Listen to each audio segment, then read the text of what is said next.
Koopa Cape, one of the many Wii courses added to Mario Kart 8. Seriously, I think there is at least one Wii course added in each wave. This wave having 2. Let's dive in. A cliffside track with falls all over, Koopa Cape is fairly pretty. Now into the later part of the booster course, we actually see some parallels to the other cliffside course we covered a couple days ago. Shroom Ridge had one glaring issue that is clearly addressed.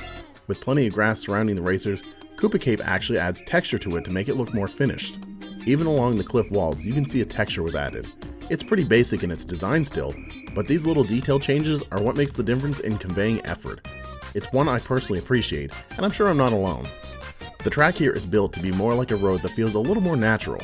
Some of it is just the land itself, just part of the terrain flattened out to be driven on, and anywhere the rocky road is missing, a grading was installed.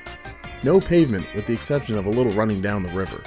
You even drive under the cliff for part of the race, where you can see some of the crag holding the roof up on the other side.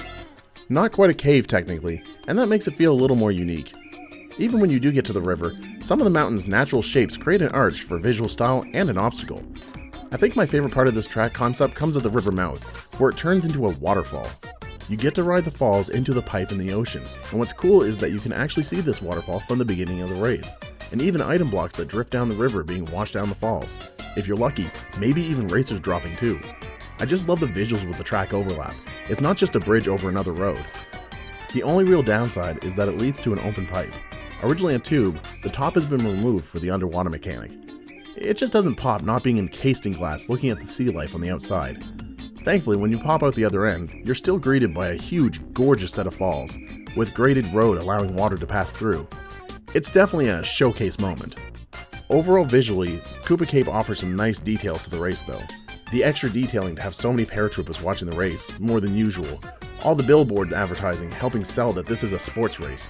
There's pipes installed in the indented part of the mountain, likely to prevent flooding. And then of course, the actual direct Koopa pieces. There's the giant Koopa huts along the river and in the ocean. I don't really know why they're here. The ones in the tunnel in the ocean look to just be for style choice, but the rest just kind of exist. Nothing really wrong with it, maybe someone just really likes Koopas. And of course, the funniest little reference, the starting line, where there's a Koopa bouncing between 2 pipes, reflecting the endless torment of a Koopa in the wake of one of Mario's kicks. On the function side of things, under the cliff there's a good number of ramps to boost off of, and even some Goombas patrolling. With the mushroom, you can take a shortcut and just avoid the enemies. Even in the river you'll find jumps, as well as item boxes floating downstream. It results in a more frantic grab for items, but the Koopa hut does hide a double box for an out-of-the-way option. It's a decent choice. Double items are always there, but you lose time because of the longer turn, and the river is also actually pushing you forward. These are the better mechanical designs of the track. The issues come with the tube and the half pipes. The tube used to be fully enclosed in glass, and since it was made to be anti-gravity, how amazing would it have been to be able to drive along all 360 degrees of the tube. In the original, there was even some electricity spinning in the tubes, making for a challenge. Without the electricity to avoid, it just results in rocking back and forth, emphasized even more so by the half pipes. Ugh, the half pipes. The half pipe mechanic as a whole is a half-baked concept. They're designed for boost, but are placed further from the intended route, usually offering items or coins, but the nature of Mario Kart's camera means that you're driving blind as you go up and back down. You can't even see the road ahead to make sure you're pointed correctly, let alone looking out for traps. They're very rarely implemented well in Mario Kart 8, Koopa Cape included.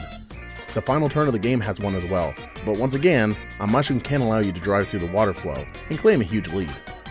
Mushrooms also allow for shortcutting down the river, making it really the only type of shortcuts the course really offers.